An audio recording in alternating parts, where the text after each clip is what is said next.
Hi, I'm Caitlin, and this is Book Chats. This is a survey of 2015 books, or books that I read in 2015. It was created by Jamie from the Perpetual Page Turner, and I was inspired to do this list on my channel by Kayla and Trina from Kayla and Between Chapters, respectively. And these are kind of the Booktube section of questions. So the first question is, what new favorite book blog did I discover in 2015? I don't really look at book blogs a lot. I read some author blogs and I occasionally will peruse like one or two entries, but I don't like follow them regularly.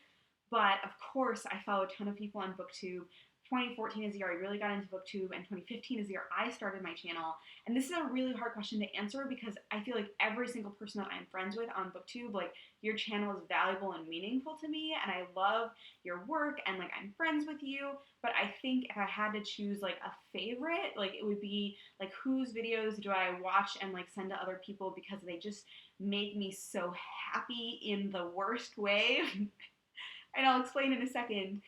Because it's Mari from My Name is Martinez, and she makes the most wonderful collaborative videos. Just wonderful, like, so much work goes into them, so much love goes into them, so unique, and she just pulls, and she just purely is like pulling from love of the community. So I love that about her. But also she makes the most wonderful, snarky one-star reviews you've ever seen, and I love them so much, and I swear I just like rewatch them and eat popcorn. It's so wonderful. So I'm clearly a terrible person because my favorite are her snarky one-star reviews. My favorite review that I wrote in 2015, probably my review of Missoula. I talked about it in my top books of 2015 on this channel, and I also wrote a very long, spoilery review about the structure of the book on Goodreads, and I just feel like it's a book that I needed to get my thoughts out about. I didn't do a ton of reviews, though, in 2015, so maybe I should do more in 2016. Best discussion or non-review post I had on my channel, I'm going to say that it was the 2016 Debut Author Challenge video that I made explaining the challenge and asking people to join me this year in that challenge. I just love that I was able to share this challenge that I love so much with the community, and I love that people agreed to like sign on and do it with me, and I'm really excited about it, and I need to go check out the Goodreads group and make sure we're still active. But anyway, I was just so excited to share that with you guys, and the reception was so wonderful, and I'm really happy about that. Best event that I participated in, an author signing, a festival, virtual event, meme, etc. Definitely YALLFest. I was lucky. I got to do a lot of things, a lot of like authory kind of events. I even went to more than one book festival and more than one kind of thing during the year, but YALLFest was the one where I got to meet old friends from Booktube. I got to meet new friends from Booktube. I got to meet so many wonderful Booktubers, and it was just a wonderful, wonderful part of my life. The best moment of bookish or blogging life in 2015 was, in general, like meeting other booktubers, either at the Nova Teen Book Festival, at NerdCon Stories, at YALLFest, and I don't know, like, it was just so wonderful. I remember I met Sana from Inkbone's Books, and I like saw her walking past, and she's kind of got a distinctive look, and I was just like, Sana? Because I didn't know she was going to be there, because I hadn't watched her channel in a while, which was terrible of me, but whatever. And she was just so nice and talked to me, and I was like, I remember, like, I said that, and she looks at me, and I'm like, I'm so sorry, you literally have no idea who I am, because, like, I hadn't started my channel but when I was, like, interacting with her, so she didn't necessarily know my face, and I was like, this random person is just talking to you, like, that has to be so weird, but she was so nice, and then I ended up sitting kind of by her in the next panel that I was going to, and it was like, oh, I am so, like, glad that I got to sit by you, and you're, like, so sweet and so kind, and she, like, handled my, like, total awkwardness so well. Meeting everyone was really wonderful. Question number 6 is the most challenging thing about blogging or my reading life this year. Yes, so my 2015 was actually really volatile in a lot of ways. Like, I had a lot of steadiness. Nothing bad was happening to me, but I moved 4 times in the year, so like all of this upheaval, it was just really hard to keep up with making videos and also reading books while my life was like, Number 7, the most popular post or video this year, whether it be by comments or views. This annoys me to no end because it is by far not my best video. It's so, but it got watched a lot right away, and then it went like up in viewableness, and anyway, it is my top 5 books I'll never read ever video, and spoiler, it's because number 1 is the 5th, 6th, and 7th books in the Harry Potter series.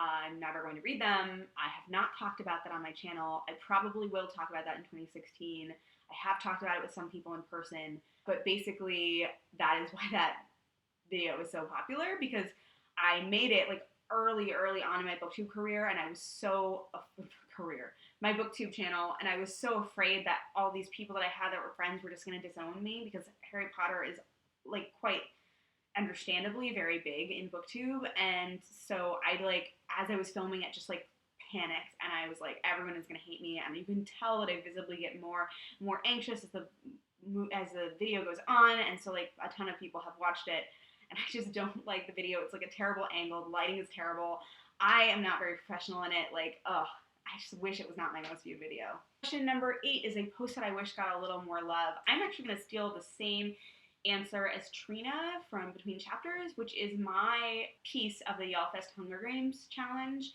This video unfortunately had a sound problem, so the sound is really quiet, and it's like the 4th in a series, and I just wish that more people watched and the videos were more accessible to people, because we had so much fun filming them. In fact, like, scrap everything I said before, like my favorite bookish moment of 2015 was filming these videos with my Yellfest girls, because Yellfest women, because it was so fun and it was so funny, and everyone had such wonderful explanations, and Trina had like the best arguments ever. Every time she opened her mouth and was like, I think this because this, I was like, yes, you're right. It was just wonderful, and I love those videos so much, and I wish that experience could translate. So the 9th question is my best bookish discovery. It's that my new public library has a little shop called The Bookseller, which is like it's in the basement, and it's where they sell like their old library books. But they also get like donations from people, including the newspaper, and the newspaper just like donates like review copies of books, and so they have this amazing selection. And they had this amazing sale right before Christmas where everything was half off for 3 weeks. I went 3 times. I bought a lot of books. You can kind of see them behind me. There's like 3 stacks of books behind me. There's a stack of books that these are on top of. There's a stack of book in the corner over there. I went and bought 5 more books today for $10, which were all like non-library copies, like newish copies of books. It's just a wonderful, wonderful, wonderful place to buy books that is very, very, very bad for my wallet. And my TBR, also very bad for my TBR. Number 10, did I complete any reading challenges or goals that I had set for myself at the beginning of 2015? 1, my gross goal of books for Goodreads, I said I would read 132 books in 2015, and I read 134, so I made that thanks to a panic that I had in the month of October, and then I read 20 books, including some novellas. I basically failed everything else. The 2015 debut author challenge technically doesn't end till January 31st, so I'm still hoping to finish that one up. And then the Pop Sugar challenge I just failed. I was 7 books short. And I also had like kind of unofficially told myself that if all I did was read Lonesome Dove in 2015, that would be successful. I did not read Lonesome Dove. I had also unofficially told myself I would participate in the like 5, I don't remember what the official name for it was, but basically there was a challenge where like you had to read 5 books that you owned before you bought a book. Clearly I did not abide by that. The one other unofficial challenge that I did actually complete, unofficially I challenged myself to get my to-read list on Goodreads under 800 by the end of the year, and I did do that, partially because I gave up on a goal I'd given myself to read every Newbery Medal winner ever, because I realized I was only continuing on with it because of the sunk cost fallacy, and it wasn't bringing me any joy anymore. So I just decided to stop doing that. All right, so the rest of the questions are kind of looking ahead for 2016 book questions. And the first of those is, what is one book I didn't get to in 2015 but was my number 1 priority in 2016? I haven't started it yet in 2016, so I don't know if number 1 priority, but anyway, it is Lonesome Dove by Larry McMurtry. I said that this was like the only book that I had to read in 2015 and that I didn't. So now it is the only book I have to read in 2016 in order to have a successful reading year, is this book, Lonesome Dove. Question number 2, what book am I most anticipating for 2016 that is not a debut? The Raven King by Maggie Stiefvater. Question number 3, what is the 2016 debut I am most anticipating? Assassin's Heart by Sarah Ahiers. Number 4, what is the series ending or a sequel I am most anticipating in 2016? 16, apart from The Raven King, which is of course the end of the Raven cycle, I'm really anticipating The Winter's Kiss. Question number 5, one thing I hope to accomplish or do in my reading or blogging life in 2016. I have a whole set of goals around the 2016 Debut Author Challenge that I talked about in my Debut Author Challenge video. I really want to be better about posting videos and posting non-top 5 videos on this channel. Really like to do that. That's a very amorphous goal, but if it's amorphous, then I can pretend that whatever happens, I did successfully complete it. Final question is a 2016 release I've already read and recommend to everyone. I don't get ARCs. I usually don't read ARCs, so I don't really read books right away, and I read most of my books from the library, so I have actually not read a single 2016 release yet. So I'll let you know as soon as I do read one. Thanks so much for watching this survey about books that I read in 2015, and I hope that you will continue on this channel with me in 2016, talking about fun books and other wonderful things. Thanks for watching. Bye. While my life was like